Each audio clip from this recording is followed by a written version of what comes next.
Eu acho importante a gente organizar o que está acontecendo aqui. Então, primeira coisa, essa carta foi mandada para um grupo de amigos, mas é uma carta que tem a foto do Kaká e o nome dele e a assinatura, né? Então, assim, é claro, o Kaká é nosso parceiro, nosso amigo aqui, é claro que essa carta ia vazar, gente. Inevitavelmente, quando você manda para um grupo uma coisa desse teor, de um cara como o Kaká, que tem proximidade com o governo, a festa da vitória da eleição do Lula foi na casa do Kaká. Isso. Não precisa falar mais nada, né, em Brasília. Então é desse personagem que a gente está falando, esse assunto é importante, o Kaká tem esse peso no debate político, sim. Eu sugiro que todos leiam o artigo, mas o principal, uma das coisas principais está aqui. O Lula do terceiro mandato, por circunstâncias diversas, políticas e principalmente pessoais, eu vou falar sobre isso aqui, é outro. Não faz política. Kaká está dizendo, Lula hoje não faz política. Está isolado, capturado. Não tem ao seu lado pessoas com capacidade de falar o que ele teria que ouvir.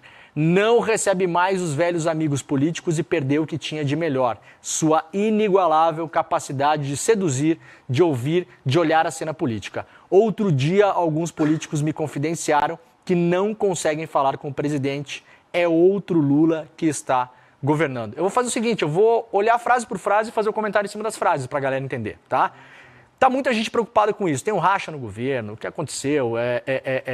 O Lula tá bem, o Lula não tá bem, tem uma questão de saúde, não tem uma questão de saúde. Como que a gente entende a posição da Janja em relação a isso? Do que o Kaká está falando? Afinal de contas, é uma mensagem cifrada, né? Então vamos lá, vamos abrir isso. Já saiu muita coisa na imprensa ontem.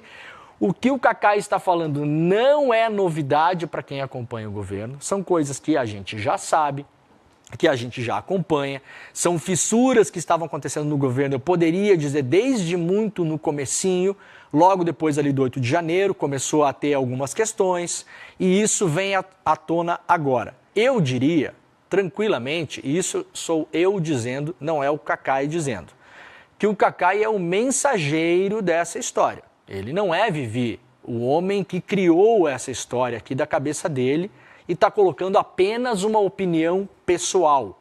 Isso aqui é um consenso entre boa parte do governo e do PT. Dentro do PT também há essa imagem. E o Kaká foi escolhido, não por ninguém, né? Foi escolhido pelas circunstâncias, né? Foi escolhido pelo momento político para ser a pessoa que explode isso. O Kaká está explodindo algo que muita gente ontem, quando leu isso aqui, eu recebi 40 mensagens. Aí precisava, alguém tinha que fazer. E aí a nossa comunidade pode estar se perguntando, pô, mas isso aqui é bom para o governo ou é ruim para o governo? Tá todo mundo apavorado, né, César? Pô, isso aqui é ruim para o governo, vai rachar o governo, vai cair o governo. Não, gente, isso aqui pode ser o remédio para o governo para daqui até outubro de 26. Vamos lá? O Lula do terceiro mandato, por circunstâncias diversas, políticas e principalmente pessoais, é outro. Não faz política, está isolado. Do que o Kaká está falando aqui? Vamos dar o nome aos bois, que é importante. Há uma questão com o ministro da Casa Civil, Rui Costa. É disso que se está falando aqui. Não é o Kaká falando, gente. Sou eu que estou interpretando o que o Kaká está falando. Mas é isso, tá? A questão é o Rui Costa. Qual é a grande reclamação? O Lula, deste mandato, diferentemente de outros, não está mais cercado de políticos experientes que fizeram o PT com ele, que construíram essa parte da esquerda sindicalista brasileira e que chegaram ao poder. O Lula de outros mandatos, ele se reunia muito com esses políticos que estavam em torno dele, né? O Zé Dirceu é um exemplo, mas assim, pense no Zé Dirceu, pessoas como Dirceu, como Genuíno, como o Marco Aurélio, que era o antigo assessor dele, né, já falecido. Enfim, tem uma série de pessoas, não cabe nominar porque não faz mais sentido. Ou seja, não há mais um grupo que tem um entendimento sobre política e que pode sentar com o Lula lá no final de semana, no meio do churrasco, e falar, presidente, isso aí não. Tinha churrasco, futebol, churrasco, né? Futebol, tudo. O que todos nós fazemos, em mais ou menor intensidade, a cervejinha, a cachaçinha, né? Isso. As pessoas usam isso como se fosse, o Lula, não sei o que, tá, o maluco da extrema-direita que enche o rabo de cachaça fica falando que o outro toma cachaça. Eu acho muito bonito isso, né? O pessoal moralista sem moral, né? Os moralistas sem moral para falar. Isso não acontece mais, tá? Então, isso acabou. O Lula acaba tendo hoje um grande filtro de informações. Atenção, isso é fundamental. A gente muitas vezes pergunta, pô, César, o governo não viu que ia dar problema nesse negócio do Pix? Gente, muitas vezes o Lula não está nem sabendo, tá? Quem é o filtro de informação principal da informação política que chega ao Lula hoje é o Rui Costa. Eu vou trazer um detalhe importante para vocês entenderem como isso aqui não é viagem, tá? Como se dá isso? Como o Lula se informa hoje, Vivi? O Lula se informa com um maço de folhas A4 impressas em fonte 16 na impressora do Planalto, tá? Estou trazendo aqui uma informação. Então, eu estou complementando aqui para as pessoas entenderem que isso aqui não é o que o Cacai acha. Eu estou trazendo aqui uma informação, um fato. O Lula hoje ele recebe impresso um monte de papelada que é impresso. Aliás, nas impressoras do Planalto, aquelas do Mauro Cid, aquela que o Mauro Cid imprimia as coisas, é a mesma, as impressoras ali. Tá? Minuta do golpe. As minutas do golpe e tal, isso. Eles imprimem. Tá melhor do que imprimir punhal verde e amarelo. Isso, né? Eles imprimem esse outra negócio. Função. Exatamente, tem outra função. Imprimem esse negócio em fonte 16, que é uma fonte maior, para dar mais capacidade do presidente conseguir ler, ter mais facilidade, e ponto. Outro relato importante que eu ouvi, informação também para complementar o que o Cacai falou. Muitas pessoas próximas, que até mesmo ministros, diretores de agências reguladoras, pessoas da política, que querem alertar o Lula de alguma coisa, até para passar vídeos do ICL. Foi o relato que eu vi. Pô, esses dias eu queria mostrar um vídeo do ICL, um corte do ICL, e como é que eu faço, cara? A gente não consegue mais acesso, a gente não consegue mais falar com o presidente. Mandam um vídeo, e eu não vou falar como, para não estragar o esquema, porque eu acho que o esquema deve estar funcionando e ele é importante. Manda um vídeo para uma pessoa terceira, e esta pessoa terceira, quando está sozinha com o Lula em determinados momentos do dia, chega num canto e fala, presidente, dá uma olhada, é importante ver isso aqui, ó. Dá uma olhada nisso. Joga a tela na frente do Lula e faz ele assistir os vídeos. Sim. Tá? Então, gente, como eu falei ontem, né? Muitas vezes a realidade nos desgosta, né? E a gente não gostaria de ouvir as coisas. Essa é a realidade como está se colocando. Então, ponto 1, há uma avaliação crescente há muito tempo que estava para explodir. O Cacai simplesmente ele abriu as comportas para soltar essa descontentamento que recai sobre o ministro Rui Costa. Frase que eu vi ontem para fechar essa parte do comentário. Ou cai o técnico ou cai o time. O Cacai fala que o Lula está fazendo força para perder a eleição no texto, tá? A frase que eu ouvi ontem, de uma pessoa muito próxima de tudo que está acontecendo aqui. Ou cai o técnico ou cai o time. O técnico chama-se Rui Costa. Ponto número 1. Onde se encaixa a Janja nessa história aqui? Muita gente fala da Janja, que ela cerceia o Lula, não sei o quê. E tudo aqui, deixar bem claro, a gente teve essa discussão ontem no grupo, né?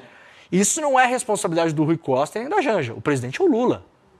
Ele pode estar assim, sei lá, Esse é um aspecto importante. É o que ele quer, é o que ele deseja. Tudo isso aqui, o Lula pode estar vendo o programa, pode pensar, mas tudo bem, eu quero que continue assim. Sim. Não tem problema. Eu quero reformular essa dinâmica. Eu não quero mudar essa dinâmica. Eu quero continuar lendo lá só o que o Rui Costa manda imprimir para mim. Eu quero só me reunir com quem está na minha casa no final de semana. E se a minha esposa acha que é hora, que não é hora, não sei o quê.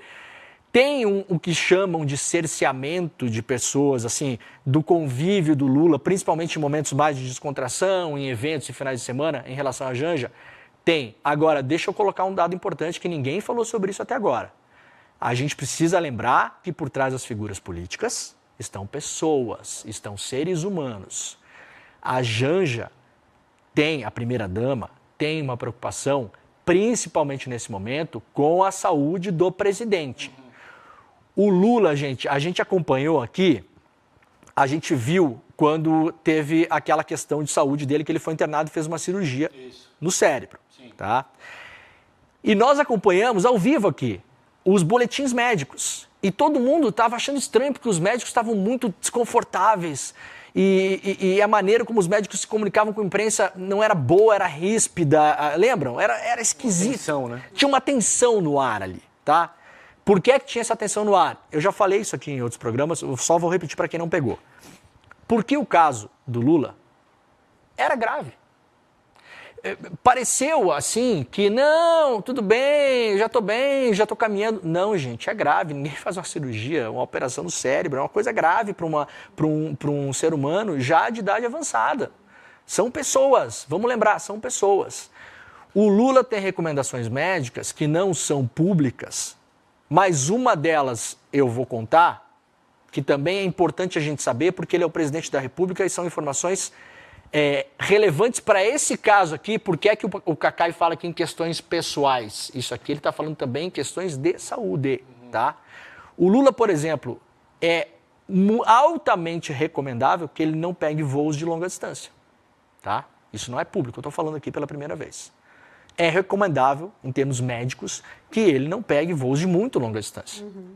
Então, você tem uma limitação aí. Por exemplo, a primeira-dama foi encontrar o Papa semana passada. O presidente não viajou. Não é comum que presidentes neguem convites do Papa. Vocês concordam? Então, nós temos um indício de que há um cuidado em relação a isso. Na semana que vem, o Lula tem uma viagem para o Japão. A ver se ela vai acontecer. Se terá a viagem, se vai ter mais paradas do que o habitual, né? Por conta da pressão. Então, tem uma preocupação da primeira-dama em preservar o presidente em relação ao ser humano, a saúde do presidente. Então, ela realmente tem que ser vista por esse lado humano também. Olha, gente, não força a mão, cara. Entendeu? Não dá para ter aquela zona que era tantos anos atrás. Não pode ter gente o tempo todo aqui. O presidente precisa descansar, ele precisa dormir, precisa comer direito, não consegue mais fazer o que fazia antes, trabalhar 14 horas por dia, 15 horas por dia. Essa questão está colocada aqui de modo cifrado, também está colocado. Então, o que a gente tem agora no horizonte? Uma tensão que existia dentro do governo. Essa tensão explode através do Cacai. Os ministros, vários ministros, principalmente agora na época de reforma ministerial, César, as pessoas estão evitando botar a cabeça para fora para falar. A gente não consegue muitas vezes falar com os ministros, ninguém quer se expor.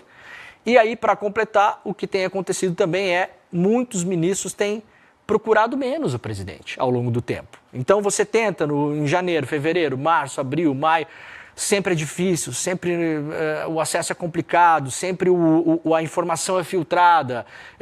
Eu ouvi na semana passada de uma pessoa que estava no alto escalão do governo, já não está mais, falava, Demônio, eu fazia reunião com o presidente, levava para ele coisas importantes, coisas técnicas, orientações para a gente fazer, eu saía de lá, no dia seguinte o entendimento do presidente era toda uma outra coisa. Quem é que chegava no ouvido dele e falava, não, presidente, isso aí não é assim, isso aí é assado. Isso aí não é para esse lado, isso é por outro lado. E isso aconteceu com várias pessoas do governo. Então você tem uma questão colocada. O governo vai precisar, nesse momento, se organizar. Se vai mudar o ministro Rui Costa, se não vai mudar, se o Lula quer que mude, de novo, a responsabilidade é do presidente, gente. A responsabilidade não é do fulano, do Beltrano, de quem está ali, do ministro, de quem... a gente vilaniza os colaterais, né? E esquece de olhar para cima. Se o presidente de cima para baixo olhar e falar, não é mais assim, a porta do gabinete fica aberta agora, hein, pessoal? Quem quiser pode entrar, não precisa falar com ninguém. Decidido está. Ninguém vai falar para o presidente, não pode ficar aberta. Ele vai falar, vai ficar aberta. Está aberta. Para quem quiser entrar. Quem é que quer falar comigo? Hoje temos uma reunião em que fica o fulano, fica o César, a Vivi. O César, a Vivi e o William sempre ficam nas minhas reuniões. Aí entra o ministro, fica vocês três ali. Aí sai o fulano. Aí entra alguém, fica vocês três. Não, gente, amanhã, César, a partir do momento que entrar aqui os fulano, ministro, tal, esse, vocês saem, tá bom? Ah, presidente, mas agora a gente não... agora vocês não participam mais. Isso. Eu quero ter uma conversa direto com o ministro. E o que ele falar é o que ele falou e eu vou decidir com base nisso. E isso é uma decisão do presidente. Então, é um momento crucial. A gente não pode ignorar isso aqui. Isso aqui não é um desabafo do Cacai. Isso aqui não saiu da cabeça... É claro que o Cacai, eventualmente, pensa o que está escrito aqui, né? Agora, há um movimento por trás disso, que entende que a gente está no meio do campeonato, a gente está do meio para baixo da tabela, está olhando para frente, falta 12, 13, 14 jogos, a coisa não está andando e o prognóstico não é bom. Então eu vou repetir a frase que eu ouvi ontem de uma pessoa graduada do governo, ou cai o técnico ou cai o time, tá? De novo, só relembrando o que o Edu falou aqui e completando em relação ao compromisso do jornalismo do ICL, o nosso compromisso é com as pessoas. O nosso compromisso é com a nossa comunidade. O nosso compromisso é com o povo que assiste o ICL para ter um entendimento da realidade e basear os seus pensamentos e atitudes no seu dia a dia. Então, eu não estou trazendo aqui, Vivi, o que eu gosto, o que eu não gosto, o que eu acho, o que eu deixo de achar. Isso é irrelevante. O que eu acho disso tudo aqui, eu posso comentar depois, amanhã, Não interessa. O que eu falei agora para vocês aqui, que as pessoas estão assistindo, é o que está acontecendo no governo neste momento. As pessoas vão ouvir, vão entender e, a partir desse momento, entenderam o jogo que está sendo jogado. Não vai ser de resolução fácil e isso vem numa hora que está rolando uma reforma ministerial. Então, a gente tem que ver também se isso vai sensibilizar o presidente. Para quê? Para voltar a receber os velhos amigos políticos que são bons conselheiros, que estão apartados do governo. Se vai conseguir se confidenciar com as pessoas de novo, se essa questão da saúde é uma questão realmente preocupante e ela tem que ser considerada essa eventual abertura da porta do gabinete, né? Então, há aqui um mundo, mas a conclusão do Cacai, que não é só dele, é que hoje não se faz política. E aí é inevitável a gente lembrar, e de novo, não é o que eu gosto, não é o que eu gostaria, não é o meu desejo, é inevitável lembrar o governo Dilma. O Cacai fala nisso. A Dilma também tinha esse momento de dificuldade de fazer política em um determinado momento do seu governo. Então, resumindo, acho que a galera que estava meio...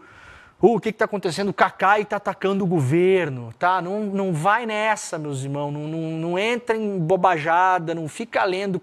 O Cacai, ele quer isso, ele quer que todo mundo quer um monte de coisa, gente, tá? O Cacai pode querer um monte de coisa. Ele pode querer fazer kitesurf amanhã de manhã no Lago Paranoá. Isso é o problema do Cacai. Cada um com os seus problemas. Agora, o que está colocado aqui é o que está acontecendo em Brasília nesse momento, sem maquiagem e sem truque, exposto aqui agora para vocês.